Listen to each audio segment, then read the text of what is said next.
Welcome to Subramani. ये मैंने सोचा कि ये वीडियो मुझे हिंदी में भी बनाना चाहिए, क्योंकि बहुत से ऐसे लोग हैं जिनके पास शायद ये सवाल हो। तो इस बंदे ने मुझसे पूछा, मैं ज़रा सवाल पढ़ लूँ। इस बंदे ने मुझसे पूछा कि मेरे पास 1.5 करोड़ रुपया है और मैं अभी तक 51-52 साल का हूँ। एग्जैक्ट एज लिखा नहीं है, जैसे रिटर्न के मैं अपने 50s में हूँ। मतलब 50 के ऊपर तो है, बट 50 के ऊपर कितना है वो नहीं लिखा। मैं मानता हूँ 52-53 साल के होंगे। इससे मैं 5 साल में रिटायर होने वाला हूँ 2025 में। मेरे पास 1.5 करोड़ रुपया है और वो ज़्यादातर bank FD, bank saving bank account, PPF और यहीं पे है, मतलब डेट में ही है। और डेट में भी सरकारी डेट ही में ही है, मतलब बॉन्ड फंड में, म्यूचुअल फंड में वगैरह नहीं है। और मेरे पास मेरी बेटी की शादी है, बट बेटी की शादी के लिए अलग से पैसा है, वो इसमें से नहीं निकालना है।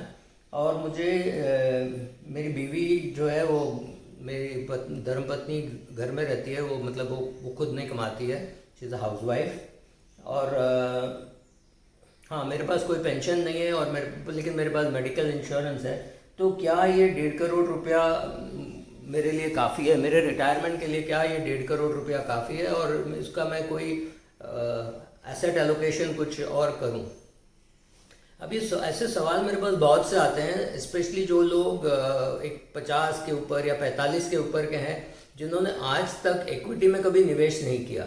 मतलब ये सब सिर्फ डेट में ही रहते हैं और उनको ये लगता है कि मैं डेट में ही रहूँगा, मुझे कोई ये सवाल ये पूछ रहे हैं, क्या मुझे ज़रूरत है क्या कि मैं कुछ और करूँ?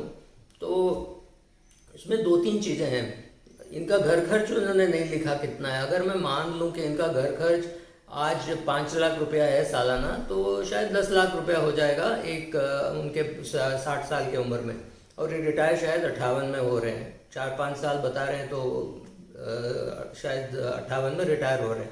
58 में अगर मैं मान लूँ इनका घर खर्च है 10 लाख रुपया, होगा 10 लाख रुपया, तो इनको कम से कम 3 करोड़ रुपये चाहिए, जो कि इनके पास नहीं है। इनके पास 1.5 करोड़ है, लेकिन ये 1.5 करोड़ भी थोड़ा बहुत बढ़ेगा, लेकिन उतना नहीं बढ़ेगा, 5 साल में डबल तो नहीं होगा।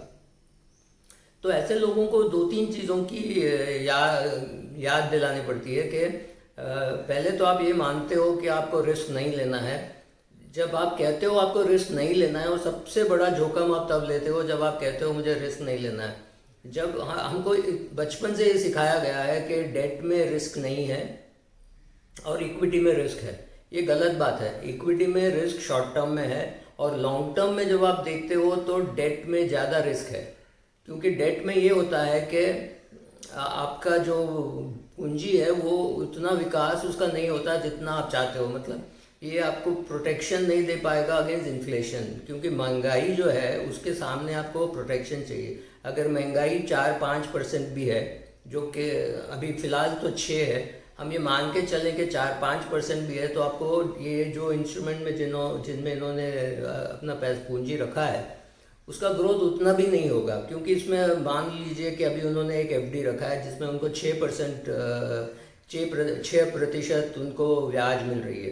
तो उसमें उनका अभी तो सैलरी भी है, तो इनका 20% कम से कम, या 25%, मान लीजिए 30% टैक्स जा रहा है। तो 6% में 30% चला गया तो 2% चला गया, तो हुआ उनका 4%।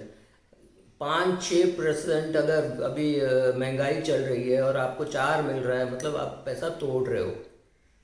अगर सिर्फ डेट में रखना है तो इनको कम से कम 6-7 करोड़ रुपए चाहिए रिटायर होने के लिए। अभी उतनी पूंजी भी नहीं है और जोखिम भी लेना नहीं चाहते। तो ऐसे लोगों को क्या करना चाहिए? ऐसे लोगों को पहले एटलीस्ट अपनी मन की शक्ति बढ़ा लेनी चाहिए कि ये जो फिलहाल पैसा है वो काफ़ी नहीं है। तो मैं 58 में रिटायर हो भी जाऊँ तो मुझे कम से कम 65-70 साल तक मुझे नौकरी करनी है। इन्होंने अपना हेल्थ कंडीशन भी नहीं लिखा और पता नहीं क्या काम करेंगे, लेकिन इतना काम करना चाहिए कि अपना घर खर्च वहाँ से निकल जाए। वहाँ से पैसा बचेगा नहीं, वो ठीक है, वहाँ पे उनको कम टैक्स लगेगा, क्योंकि अभी शायद वो 15-20 लाख रुपया कमा रहे हैं, या जो भी अमाउंट कमा रहे हैं उस पर टैक्स भी लगता होगा। जब वो नौकरी रिटायरमेंट के बाद जो नौकरी करेंगे उसमें कम टैक्स लगेगा। लेकिन कम से कम इतना कमाएं कि अपना घर खर्च निकल जाए, ताकि ये 1.5 करोड़ रुपया उनको हाथ नहीं लगाना पड़े। अपनी पूंजी को हाथ वो 65 साल में हाथ लगाएं या 70 साल में हाथ लगाएं, बट अभी नहीं, 58 साल में नहीं, 58 साल के बाद अगर उनको 10 बरस का समय मिलता है, 10 बरस का समय मिलता है, तो कम से कम एक बार डबल तो हो जाएगा। तो मतलब उनका 1.5 करोड़ का हो जाएगा 3 करोड़। फिलहाल उनका 1.5 करोड़ है, तो मैं मानता हूँ कि 2-2.25 करोड़ तो हो जाएगा रिटायर होने तक। 2.25 करोड़ को अगर ये करके 10 साल में डबल कर लेते हैं तो कम से कम वो 4.5 करोड़ नहीं, 4 करोड़ के आसपास तो पहुँच जाएगा। फिर वो रिटायर हो सकते हैं। तो पहला तो समय ज़्यादा ले लें। दूसरा, आप खर्च कम करके अभी भी एसआईपी स्टार्ट करें। कम से कम 20,000 25,000 का एसआईपी करें, या हो सके तो 50,000 का एसआईपी करें अगले 6-7 साल तक। अगले 6 साल तक अगर 50,000 का एसआईपी करते हैं इक्विटी में, मतलब 12 लाख रुपया, मतलब या अबाउट साल का 6 लाख रुपया उनका निवेश होगा। अगले 5 साल में मतलब 20-25 लाख रुपया तक तो उनका निवेश हो ही जाएगा, विच इज़ ओके। उसको ये मान लें कि वो उसको 70 साल की उम्र तक हाथ नहीं लगाएंगे, तो क्या, क्योंकि उनके पास अभी समय बहुत कम है।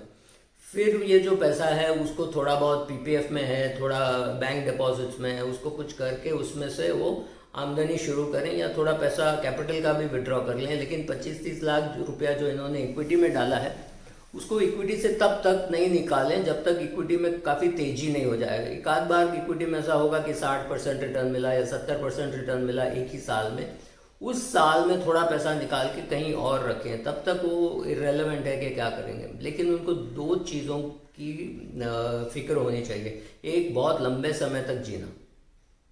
ये जो पैसा है उनका, उनको बहुत साल जीने नहीं देगा। ये पैसा जो है उनका 70-75 साल में ख़त्म हो जाएगा। तो अगले 25 साल क्या करें अगर 100 साल जिए तो, करेक्ट। इसलिए इक्विटी में डालने की ज़रूरत है और उसको ग्रो करने की ज़रूरत है। और उस इक्विटी फंड जिसमें भी डाला हो उसमें ध्यान रखें कि अगले 20-25 साल उसको छूना नहीं है, क्योंकि कोई तो आके बोलेगा कि इसको निकाल लो, वो कर लो, ये कर लो। वो नहीं करना है। एक एडवाइज़र के पास जा कर के ये सब करना है। तो long term money should be in equity, short term money should be in debt. अगर आप लंबे समय के लिए पैसा निवेश कर रहे हैं तो उसको आप पीपीएफ में डालें, और उसकी इतनी ग्रोथ नहीं होगी जितनी कि इक्विटी ईएलएसएस में होगी, लेकिन आपको शायद दोनों चालू रखना पड़ेगा। फिलहाल ये तो करें कि एटीसी का जो बेनिफिट लेना है वो ईएलएसएस से लें, क्योंकि उसमें अगला 10 साल उसको हाथ नहीं लगाएंगे तो भी वो मैनेज हो जाएगा, राइट। तो ये सब कुछ करें और फिर सोचें कि रिटायर कब होना है। अगर रिटायरमेंट भी 5 साल पोस्टपोन कर सकेंगे तो सुभान अल्लाह। Thank you.